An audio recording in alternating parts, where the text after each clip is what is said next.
Good evening. Welcome to Superintendent's Corner. My name is Richard Safier, Superintendent of Schools. This show is an opportunity to talk about the issues, the challenges, the successes of the Gloucester Public School District, and perhaps most importantly, to talk about all of those issues with the people who are most directly involved. Tonight we have the pleasure of speaking with our brand new Athletic Director, Mr. Bryan Lafata. Bryan, welcome and thank you for coming on the show. Thank you very much. My pleasure. Terrific. You're a fairly well-known commodity in and around the Gloucester community, but as an icebreaker, if you just tell us a little bit about your background. And Yep. I've been coaching in over 20 years in the Gloucester area. Primarily baseball has been my focus. So I grew up locally. I went to Hamilton Wenham, grew up in Essex, so I was very familiar with the Gloucester landscape and the athletic and the strong traditions.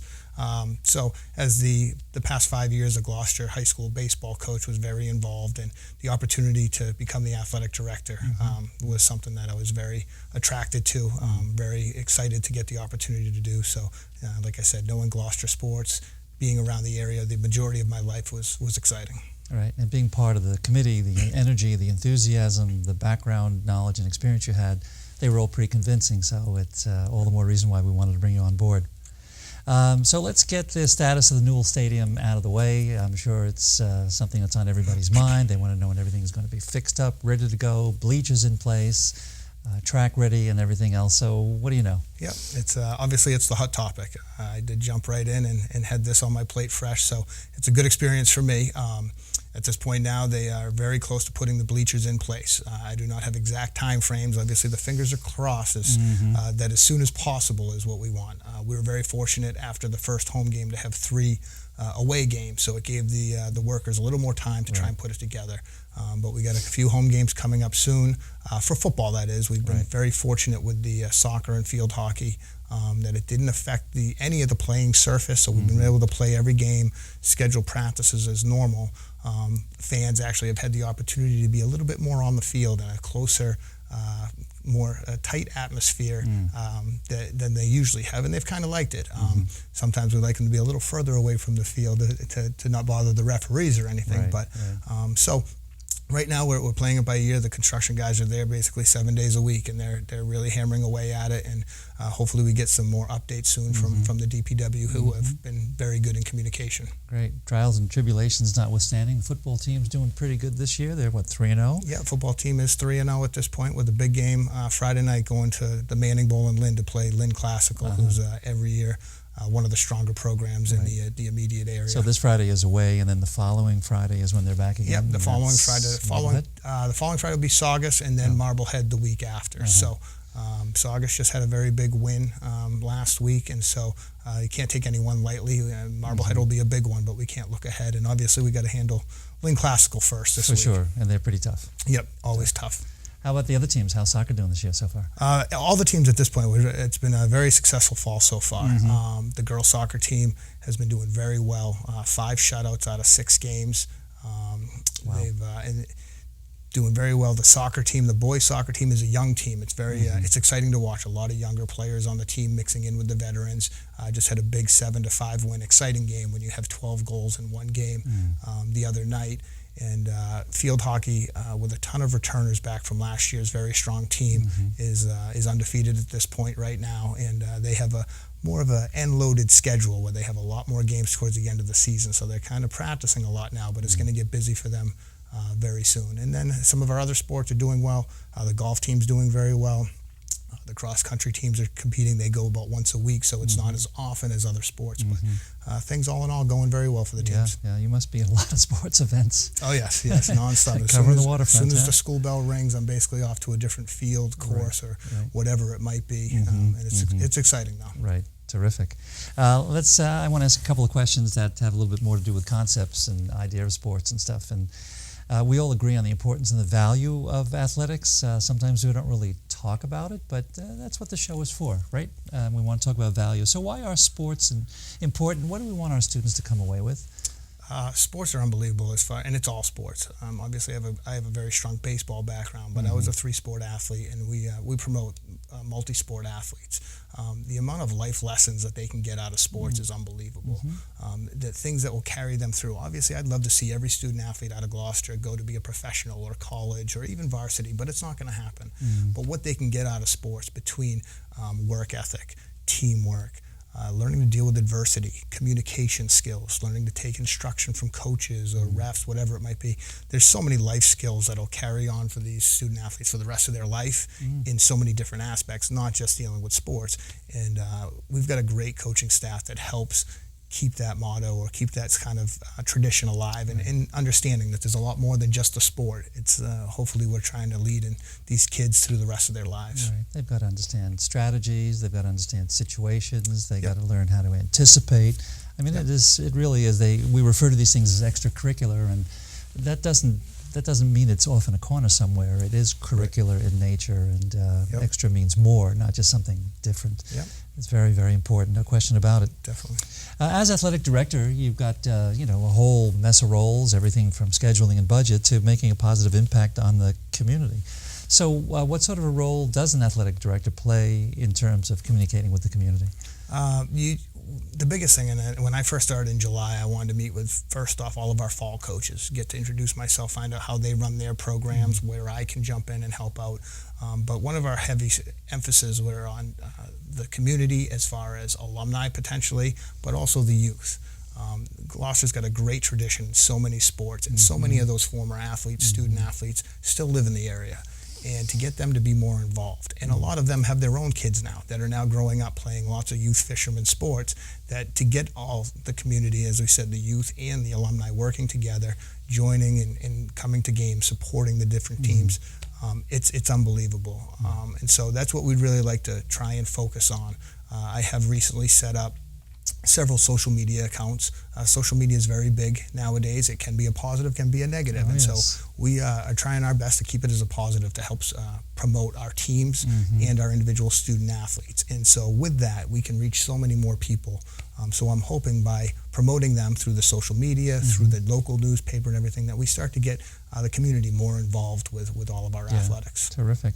Do you see yourself having opportunities to meet with kids in the youth groups, whether in school or out of school, the Pee Wee leagues or any of those, just to sort of talk about what they're aspiring to and what we have to offer and so on and so forth? Myself, personally as a baseball coach, I did that every year. I tried to be as involved. I'd stop by fields where I could, chip in here and there, and I'm trying to get our coaches to understand that. Some of them do a great job already of that, but to start working with the youth groups, that is our future, and to build a program and build more of a culture and an atmosphere with our athletics, starting at the younger ages and getting them looking forward to growing up to play at Newell Stadium or Talbot Rink, whatever it might be. But just to get out there as much as you can. Stop by a game or a practice. You see plenty of Sunday football games maybe down at Newell with all the youth football. Stop down there, and the kids start to notice when their high school coach is there or the athletic director, people like that are around. Yeah, it's a good presence, good sense of presence, important, very good. I sense that baseball's, being a coach, is a little tough for you to let go of, but then again, moving into an athletic directorship is something that you truly aspire to. But I think it's natural, I think it's healthy, but that give and take, that sort of tussle that we have when we leave one thing and move into something else, it's real, but your love for baseball comes through and stuff. So I guess I can ask you, how about them Red Sox? Those Red Sox, we're almost wrapping up the regular season. Now the real season starts up next week. So as great as the season's been, as many wins as they have, everybody's 0-0 starting next week. So, it's in the record books, but yes, exactly. It all starts over again, no question about it. Looking forward to that. And I am worried about Houston. So you have a lot of stuff in your background that really cultivated you to become an athletic director, and I'm referring in particular to the fact that you were a general manager of Legends Baseball. Can you talk a little bit about that work and then maybe say a little bit about how that has prepared you for the athletic directorship? I was very fortunate. I did get a degree in sports management out of St. Leo University down in Tampa.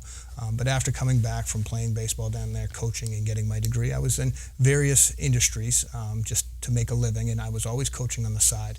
Legends Baseball came up, and I was able to take on a full-time coaching position there as well as a general manager. So it wasn't just on the field, it was the day-to-day business side of it, where you had to deal with the clientele. First off, number one, the athletes, anywhere from ages probably 7 years old through college, but you had to deal with the parents, and you had to deal with the scheduling, dealing with facilities, whether it's the indoor facility, the outdoor fields, making sure we're scheduling, making sure they're playable and safe, as well as ordering the equipment and everything and handling that.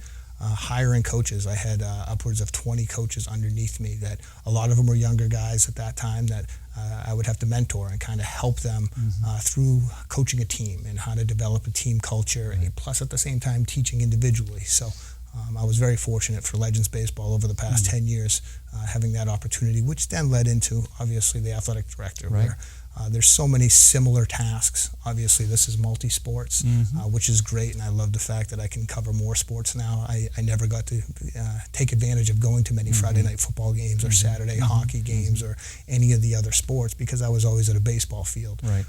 But many of the topics or the tasks I did at Legends do at a higher and a bigger scale do happen at Gloucester High as the athletic director now. Yeah. So it sounds, at least there might have been some overlap where you're doing the general manager's position, coaching at Legends, and also coaching the varsity baseball team, perhaps at the same time until into the middle of the summer, something along those lines. Yep. Several of those. I help also run a local men's baseball league for the past probably about 10 to 15 years, so I'm in charge of a whole league and helping with others, obviously, thankfully, with others that help run that, but organize that as well. So there's been a lot on my plate over the years. I've been running myself ragged, but it's for the kids most of the time, and it's for the love of sports. So. Right. You played a lot of baseball, and I know you told me, but I forgot what position or positions you used to play. I was a catcher. I am a catcher. If I really need to be, I'll show up once in a while and get behind the plate. But getting older, it gets harder to. Getting down's not so bad. It's getting up now. So the knees tell us where we're at. Exactly. Funny. You said there was something you had just said as you were answering that question about managing different people, managing different personalities. And athletics is something that's close to everybody's heart, students, parents, and the like. So there's bound to be a little bit of conflict. There's different personalities. Can you just talk a little bit about some of the things that you've learned as to help manage people in situations? Yeah, it's through all my coaching, you see that there's many different individuals, there's different personalities, and there's no one way to coach. That's the biggest thing, is that there's many different styles as we evolve in this generation. There's different topics. You do need to be sensitive to some things versus others, and you need to handle it on a case-by-case scenario. You need to get to know your student athletes. One student athlete you can talk to in one way, be more assertive or challenge them more, while another might not be able to accept that as much, and you need to be able to adjust. And that's the same way with coaches as well. So as much as I've done it with student athletes, it's as well with the various coaches. Some coaches are very independent. They run their own program, and as I said to them, I'm not here to reinvent the wheel. We have some great coaches here at Gloucester High School, and I'm letting them do how they've done things, but I want to be a resource for other things, maybe improvements, enhancements. But some coaches like more guidance by an athletic director or a boss. So you just got to handle it case by case and get to know basically your clientele or your student athletes, your coaches throughout. Yeah, it's not really that much different in the management leadership field. There are some people who it's a laissez-faire. You know them, you trust them, they do their thing. There are others that it's a little bit more collaborative and you come to some sort of agreement. And in some instances, you have to be a little bit more directive. And the other piece you said is also similar to leadership, that in some cases there's situational leadership. Who knows most is the one who's in charge at that point. There's distributive leadership. There's a whole different number of phases of different ways of approaching the situation. Exactly. It isn't any one carbon copy model or anything along those lines, and you need to be flexible. And as you're stating, not suggesting, as you're stating, you need to know, well, this is the best way to, I think this is the best way to apply what I can do to this particular situation. Yeah, definitely. So come with a lot of experience. You had mentioned way back in your interview that as baseball coach, you always had a detailed plan for a game. So how does that translate into being an athletic director? As a coach, I always wanted to be as prepared, even as a player, as prepared as possible. As a catcher, I'm part of every single game, so I needed to know every hitter, what they did, tendencies, and so I would prepare a lot, especially when I was in college, for every single game. Then it went into my coaching the same way, that I never liked going into a practice without a plan ahead of time or a game plan before a game. And that rolls right into this position as well. I want to make sure that when we have a game going on or a practice, everything, I want to be as upfront with everyone so people know where to be, what time to be there. Try and make things as easy as possible for our coaches as well as our student athletes and even the parents and fans. So they know where, hey, this time is where the game is, this is what time the bus will pick us up, this is how situations work, is just to be on top of things. Yeah. And so in a position like this where you're juggling many different balls and many things, is you got to be very detail oriented. So I'm putting in the time, the effort, and making sure that I'm doing it well. Yeah. And I find that key. I don't like going into anything unprepared. And, Right. And then all of a sudden, things will never go perfect, but Right. the more prepared you are, the better off. Yeah. And you're eliminating a lot of things that can go wrong, so you can focus and concentrate on the things that do when they happen. Exactly. I mean, you can't control everything. Right. But your sense of organization, we spoke just before the show started that you're already planning on sending out the posting for the baseball coach, which is not next season, of course, but the season after, once the spring comes around. Yes. So staying ahead of the game is pretty important. Definitely. Working closely with teachers and school staff to ensure that students are taking care of what they need to do in school and that they are representing the city of Gloucester and the school system when they're out of school is an important role for the athletic director itself. So what sort of, how have you established relationships with staff and especially in terms of making sure that students are doing the right thing? Yeah. Well, it started off the fall with, we did for the first time in many years, a student-athlete parent meeting with the entire athletics program. Instead of different entities and each team do their own thing, I wanted to get everyone thinking on the same page. And at that, I kind of set the guidelines on certain expectations. For student-athletes, it's a privilege to play a high school sport. Right. And they need to it understand. says it in the student handbook as well. Exactly. And so I wanted to emphasize that as now the athletic director, that people don't think that we, just as athletic directors and coaches, are just there for the sports. They're student athletes, and they need to get the job done in the classroom first. So most recently, I actually sent an email faculty-wide to the entire high school, introducing myself, obviously, to everybody that didn't know who I was, but then opening up the lines of communication for anything that might be going on for the best interest of the student athletes. Obviously, if it's anything, hopefully not, but disciplinary, tardiness, obviously academically, if students are struggling, let's beat it to the punch. We don't want to hear about at the end of a term or semester that someone failed and they're going to not be able to play a sport. Let's try and communicate early. So I opened up those lines so people could reach out to me, and then myself, I would then kind of filter out what needs to go to the coach.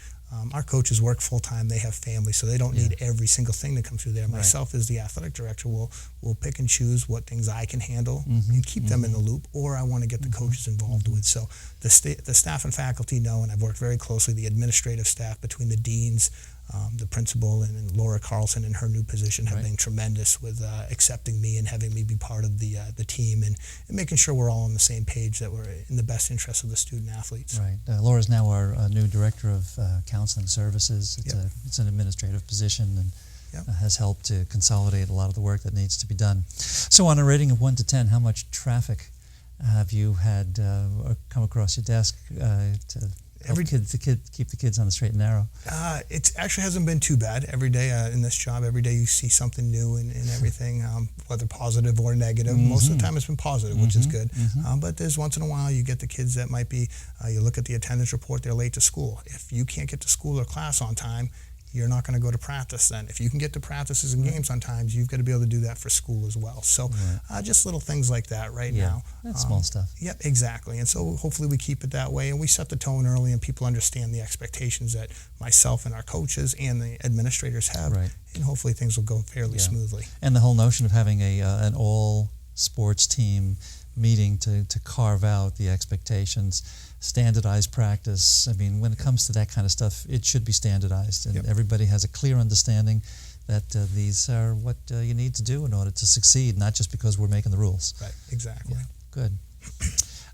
One of the roles of an athletic director is to help potential college athletes and mentor them through the process.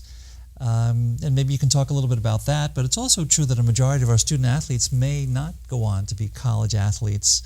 So as an athletic director, how do you assist them in guiding your goals?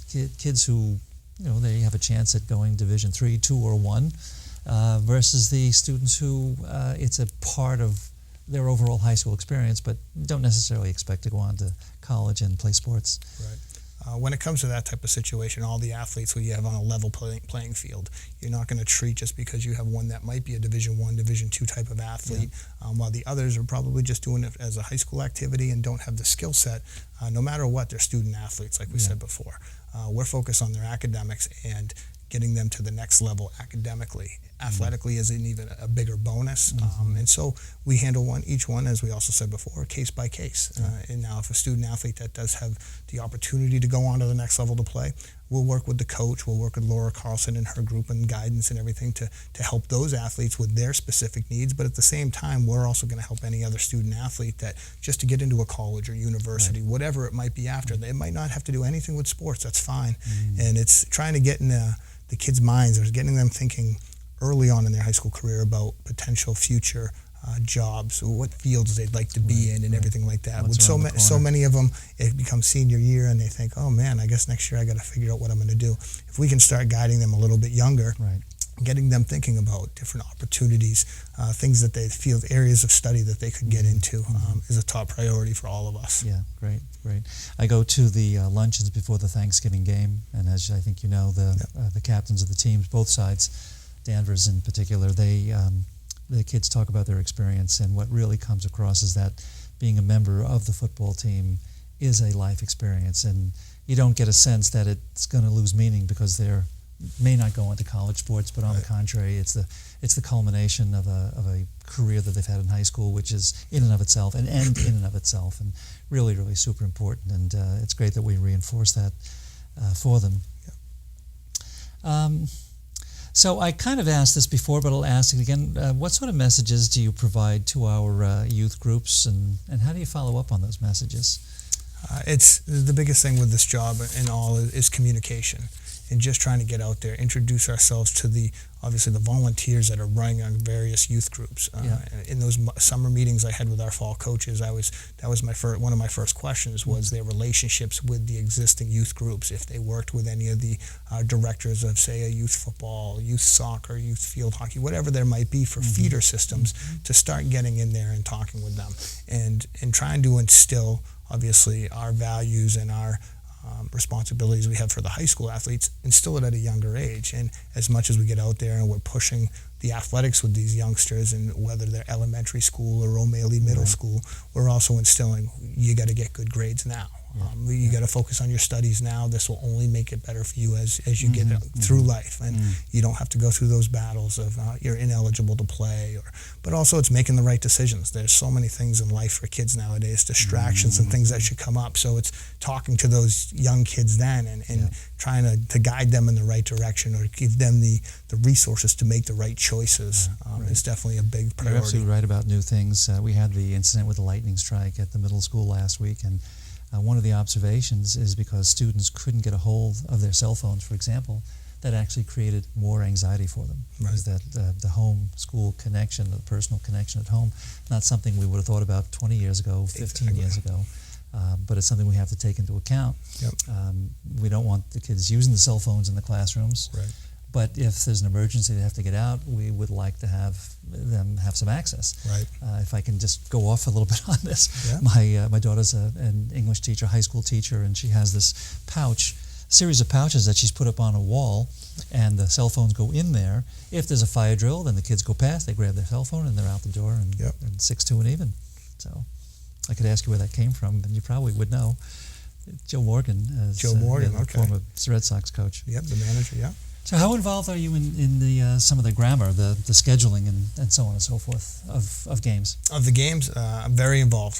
Thankfully, having gone to several athletic director meetings for the Northeastern Conference, the local athletic directors have been great, very welcoming and very supportive if I have any questions. But they supply the base schedule, typically your conference schedule, and then you work off of that. Then you have to, I have to juggle all the teams' field times, the needs that they need, the various levels, freshman, varsity, JV, even O'Malley, and making sure that everyone has that. So I'll be honest, that was the end of my summer going into the fall was the majority of my time was spent trying to put together a good schedule and places where our coaches could go see it, very easy to access on their phones to be able to then communicate to their student athletes. So it was a huge part of the job, and it is now as I start to prepare for the winter season as well. I was about to ask about that. Yeah. So what particular technology, if any, are you using for scheduling?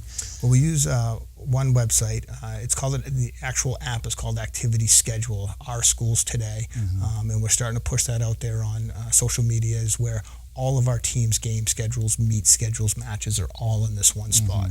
So people can always go to this. It lets you know what time our bus departs. It gives you the directions or the actual location of the field or the where the game or match is at. So it tries to answer as many questions as possible for all the parents, fans, and everybody. That's one of our big things. As I mentioned, we have set up several social media outlets now too, where I'm trying to keep everyone in the loop. And there's various between your Facebook, your Instagram, and Twitter.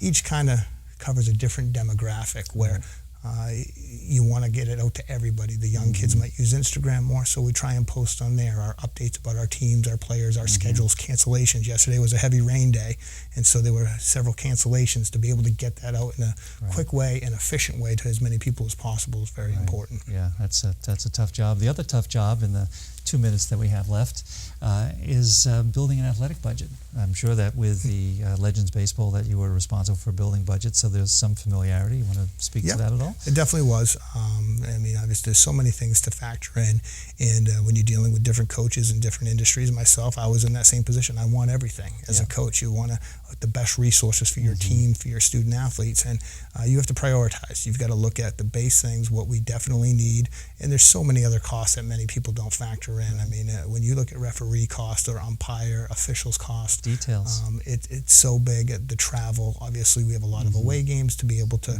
pay the travel costs and everything for that. The DPW has been huge for us. They're a great resource, thankfully, because they help us with maintaining our fields. I mean, there's still costs of field paint and things like that when you've got so many levels playing. So there's so many things in the budget, but you've got to start with the base needs, and then after that, and hopefully our booster accounts, our booster families or booster clubs help out with some of the other extra items coaches might be looking for. Right. And in terms of detailing and documenting the budget, you're in pretty good shape in the sense that your predecessor worked with athletic directors from around the conference, and they helped set up a spreadsheet that you can now use, which I think is really going to... It has made things much easier. She laid out a very good guideline that I can, a base point that I can work off of, which is a huge help. Great. Well, I'm more than glad that you're on board. I think you're doing a terrific job. The athletic program itself is going to flourish under your guidance and stuff, and it's really appreciated. So thank you very much, and thank you for coming on the show. Thank you very much. Anytime. Great. And for this segment of Superintendent's Corner, I say thank you and good night.